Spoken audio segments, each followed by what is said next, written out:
നമസ്കാരം. മലയാളി വാർത്ത ഇൻസൈഡിലേക്ക് സ്വാഗതം. നിയുക്ത മുഖ്യമന്ത്രിയായ വി.ഡി. സതീശന് അനവധി കാര്യങ്ങളിൽ അദ്ദേഹത്തിന് കൃത്യമായ നിലപാട് സ്വീകരിക്കേണ്ടി വരുമെന്ന കാര്യത്തിൽ സംശയമില്ല. ആദ്യ ബുദ്ധിമുട്ട് വരാൻ പോകുന്നത് പ്രതിപക്ഷ ഭാഗത്തു നിന്നോ അല്ലെങ്കിൽ മറ്റ് കൂടെയുള്ള MLA-മാരുടെ ഭാഗത്തു നിന്നോ ഒക്കെയുള്ള ചെറിയ പ്രശ്നങ്ങളല്ലാതെ അന്തർ സംസ്ഥാനങ്ങളിൽ നിന്നും ചില പ്രശ്നങ്ങൾ വരാൻ പോകുന്നു എന്നുള്ള വാർത്ത കേൾക്കുന്നുണ്ട്. അത് തമിഴ്നാട്ടിൽ നിന്നുമാണ്. വിജയുടെ ചില നിലപാടുകൾ, വിജയുടെ ചില തീരുമാനങ്ങൾ ഒരുപക്ഷെ കേരളത്തിൽ അത് ബുദ്ധിമുട്ടായി ബാധിച്ചേക്കാമെന്ന് പറയുന്നു. പക്ഷെ അപ്പോഴും കോൺഗ്രസുമായി വിജയ്ക്ക് അടുത്ത ബന്ധമുള്ളതുകൊണ്ട് തന്നെ വി.ഡി. സതീശനുമായിട്ട് ഉടക്കാതെ ഏതെങ്കിലും ഒരു നല്ല രീതിയിലുള്ള തീരുമാനം എടുക്കാനാണ് സാധ്യത. വരും ദിവസങ്ങളിൽ TVK മുഖ്യമന്ത്രിയായ വിജയ് എടുക്കുന്ന നിലപാടുകൾ അത് കേരളത്തെ സംബന്ധിച്ചിടത്തോളം വളരെ പ്രാധാന്യപ്പെട്ടതാണ്. എന്തായാലും DMK AIADMK മുന്നണികളെ തോൽപ്പിച്ച് തമിഴ്നാട് മുഖ്യമന്ത്രിയായി വിജയ് സ്ഥാനമേറ്റതോടുകൂടി മുല്ലപ്പെരിയാർ അണക്കെട്ട് സംബന്ധിച്ച് TVK സ്വീകരിച്ച നിലപാടുകളും തെരഞ്ഞെടുപ്പ് വാഗ്ദാനങ്ങളും ചർച്ചയാവുകയാണ്. സ്റ്റാലിൻ സർക്കാരുമായി മികച്ച ബന്ധം പുലർത്തുമ്പോഴും മുല്ലപ്പെരിയാറിൽ ഒരു സമവായം പിണറായി സർക്കാരിന് കഴിഞ്ഞിരുന്നില്ല.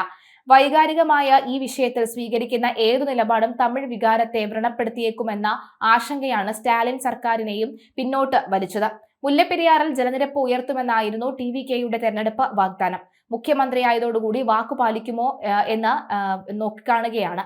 വിജയ് ഏതായാലും വാക്കുപാലിക്കുമെന്ന് തന്നെയാണ് പറയുന്നത്. എന്തായാലും കേരളത്തിൽ വലിയ ആശങ്ക എന്നാൽ സംഭവിക്കും.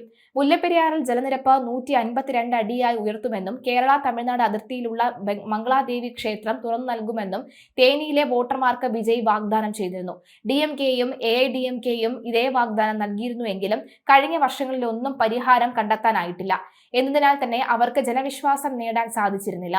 പോരാട്ടങ്ങൾക്ക് നിൽക്കാതെ തമിഴ്നാടിന്റെ അവകാശം നേടിയെടുക്കുമെന്ന വിജയുടെ വാക്കിനൊപ്പം നിൽക്കുകയായിരുന്നു തേനിയിലെ അമ്മമാരും വോട്ടർമാരും.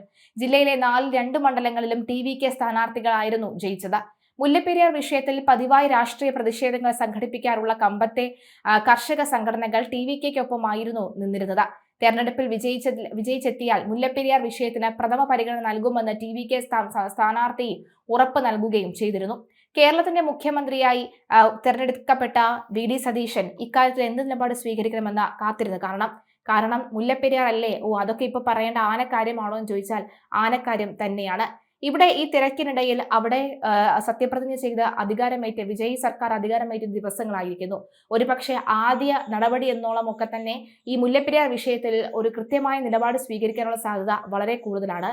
അപ്പോൾ ഒരുപക്ഷെ അങ്ങനെയെങ്കിൽ വി.ഡി. സതീശൻ അധികാരമേറിയതിനു ശേഷമുള്ള ആദ്യ ഫയല് ഒരുപക്ഷെ മുല്ലപ്പെരിയാർ വിഷയവുമായി ബന്ധപ്പെട്ടായിരിക്കാം എടുക്കാൻ പോവുക എന്ന് മനസ്സിലാകുന്നു.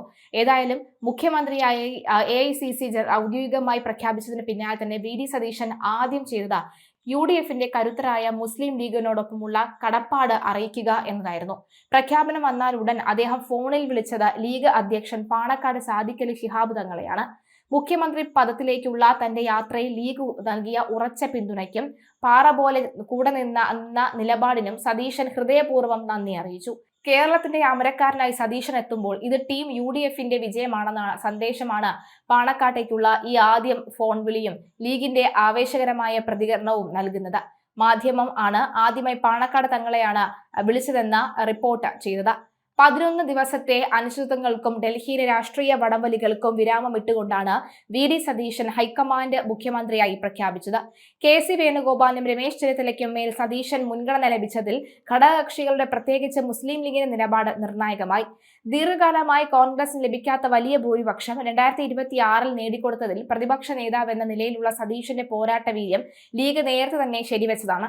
കേരളത്തിന്റെ പുതിയ അമരക്കാരന് ഹൃദയപൂർവ്വം ആശംസകളെന്ന് PK കുഞ്ഞാലിക്കുട്ടി ഫേസ്ബുക്കിൽ കുറിച്ചത് ഈ പുതിയ നേതൃമാറ്റത്തോടെയുള്ള മുന്നണിയുടെ പൂർണ്ണ ഐക്യദാർഢ്യമാണ്. സതീശനെ മുഖ്യമന്ത്രിയായി തീരുമാനിച്ചാൽ തങ്ങൾക്ക് പരിപൂർണ സംതൃപ്തി ഉണ്ട് എന്ന് പാണക്കാട് സാദിഖലി ശിഹാബ് തങ്ങൾ വ്യക്തമാക്കി. ഹൈക്കമാൻഡ് ജനാധിപത്യപരമായ എല്ലാ വശങ്ങളും പരിശോധിച്ചാണ് തീരുമാനമെടുത്തത് എന്നും ഘടകകക്ഷികളുടെ അഭിപ്രായം ഒന്നിലധികം തവണ തേടിയിരുന്നതായും തങ്ങൾ മാധ്യമങ്ങളോട് പറഞ്ഞു. സതീശൻ എപ്പോഴും ഉയർത്തിപ്പിടിച്ച ടീം UDF എന്ന ശൈലി തന്നെ ആയിരിക്കും അടുത്ത 5 വർഷം കേരളം ഭരിക്കുക എന്ന പ്രത്യാശയും അദ്ദേഹം പങ്കുവച്ചു. കേരള ജനത ആഗ്രഹിച്ച മാറ്റമാണ് ഇതിലൂടെ ഉണ്ടാകുന്നതെന്നും ലീഗ് രാഷ്ട്രീയകാര്യ സമിതി അധ്യക്ഷൻ കൂട്ടിച്ചേർത്തു. ജനവികാരം മാനിച്ചുകൊണ്ടുള്ള തീരുമാനമാണ് കോൺഗ്രസിന്റേതെന്ന് PK കുഞ്ഞാലിക്കുട്ടിയും പ്രതികരിച്ചു. UDF യോഗം ഉടൻ ചേരുമെന്നും ലീഗ് മന്ത്രിമാരുടെ കാര്യത്തിൽ വൈകാതെ തീരുമാനമുണ്ടാകുമെന്നും അദ്ദേഹം പറയുന്നു. ഒരു പ്രതിസന്ധി ഘട്ടത്തിൽ പാർട്ടിയെയും മുന്നണിയെയും കൈപിടിച്ചുയർത്തിയ നായകൻ തന്നെ ഭരണതലവനായി മുഖ്യമന്ത്രിയാകാനാകണമെന്ന ലീഗിന്റെ കടുത്ത നിലപാടാണ് സതീശന് മുഖ്യമന്ത്രി പദത്തിലേക്കുള്ള വഴി സുഗമമാക്കിയത്. ഡൽഹി ലോബിയുടെ സമ്മർദ്ദങ്ങൾക്കിടയിലും മുന്നണി ബന്ധത്തിന് വിള്ളൽ വീഴാതെ ഹൈക്കമാൻഡ് തീരുമാനമെടുത്തത് UDF അണികളിൽ വലിയ ആവേശമാണ് ഉണ്ടാക്കിയത്. ശനിയാഴ്ചയോടുകൂടി വി ഡി സതീശന്റെ കേരളത്തിലെ മുഖ്യമന്ത്രിയായി സത്യപ്രതിജ്ഞ ചെയ്ത് അധികാരമേൽക്കുമെന്നാണ് പുറത്തുവരുന്ന റിപ്പോർട്ടുകൾ. തിരുവനന്തപുരത്ത് ചേരുന്ന കോൺഗ്രസ് നിയമസഭാ കക്ഷി യോഗത്തിന് ശേഷം സത്യപ്രതിജ്ഞാ തീയതി ഔദ്യോഗികമായി പ്രഖ്യാപിക്കും. KC വേണുഗോപാലിനെ പോലെയുള്ള അധികായന്മാരെ മറികടന്ന് സതീശൻ ഈ പദവിയിലെത്തുമ്പോൾ അത് മുസ്ലിം ലീഗ് ഉൾപ്പെടെയുള്ള ഘടകകക്ഷികൾക്ക് മുന്നണിയിലുള്ള വിശ്വാസ്യത വർദ്ധിച്ചിരിക്കുകയാണ്. സതീശന്റെ നായകത്വത്തിൽ കേരളം പുതിയൊരു ഭരണക്രമത്തിലേക്ക് മാറുന്നത് കാത്തിരിക്കുകയാണ് രാഷ്ട്രീയ കേരളം.